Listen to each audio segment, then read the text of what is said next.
And these are live pictures you're seeing from Kolkata as at the funeral procession of Sudipto, the SFI activist who died yesterday.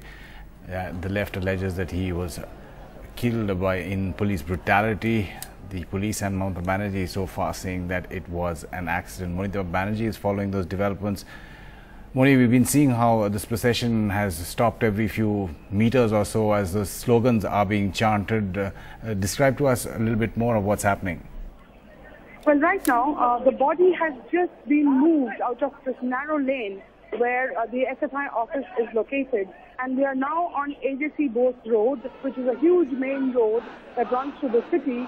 And the cortege is at the moment stationary. I guess they are, putting the procession into proper order.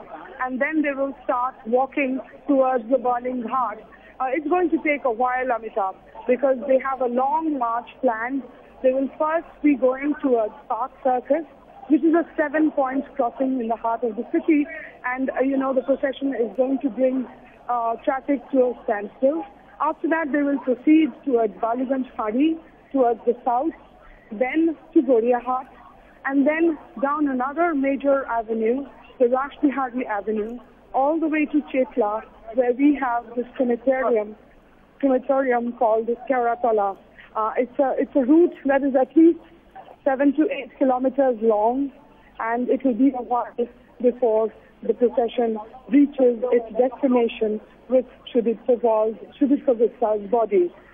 There are people lined on both sides of the street.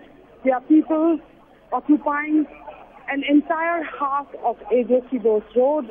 Traffic has come to a standstill, and there are thousands and thousands of people, men, women, young, old, students, senior citizens, all of them lined up to pay their last homage to Sudipto Gupta. And there's a lady I can see here who is certainly a senior citizen. I must ask her why she is here. Didi, আপনি এখানটায় কেন এসেছেন?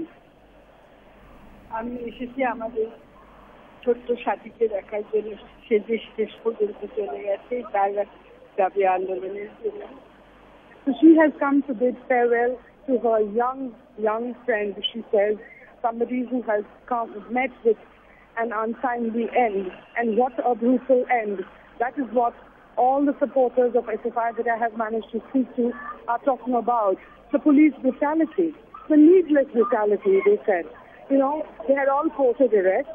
They had all been rounded up and had been arrested, which is the norm in such, courting arrest programs. They had been bundled into buses that were waiting. The police had buses waiting. There were not enough buses. It was crowded in the buses. There were many hanging out of the buses. They were hanging from the rails of the buses. And they were to be taken to Presidency Jail, where the routine is that, you go there, your name is written down, and then you are let off. Nobody is arrested and put into jail for courting arrest.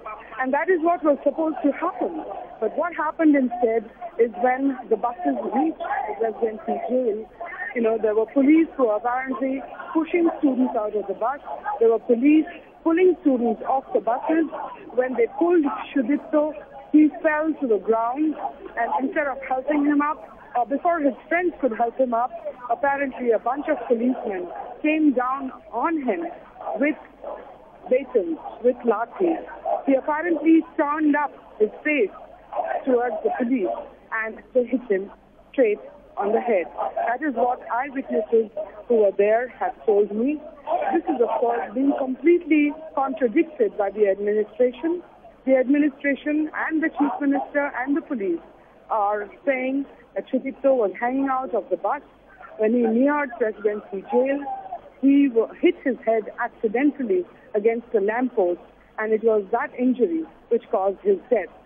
And almost to sort of lend weight to this argument, the police has gone and arrested one person in this case, and that one person is a man called Raju Das, who was the driver of the bus, which ferried Sudipto to Presidency Jail. Now, many are questioning why the driver of the bus has been arrested. He probably had no idea what was going on in the back of the bus that he was driving.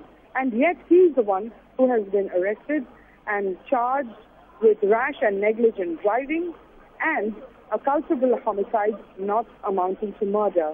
And the SFI activists cannot believe that this is even possible. There are many others also who are questioning why the bus driver has been arrested. In the meantime, I'm also told that the police has filed a case against the SFI claiming that they attacked the police. So, you know, an ugly mess is what we have over here. A mess at the end of which there is only one dark tunnel, and that is the death of this 23, 24-year-old young man, an activist and leader of the SFI, who, you know, had just finished his master's degree in political science, who is the only son of his father, a 74-year-old gentleman, who is a completely shattered man today, a man so shattered, he has not hesitated. So he has said, it is unparliamentary language, that he has said that the Chief Minister appears to be of unsound mind when she says Sudipto was killed by accident when his head hit the lamppost.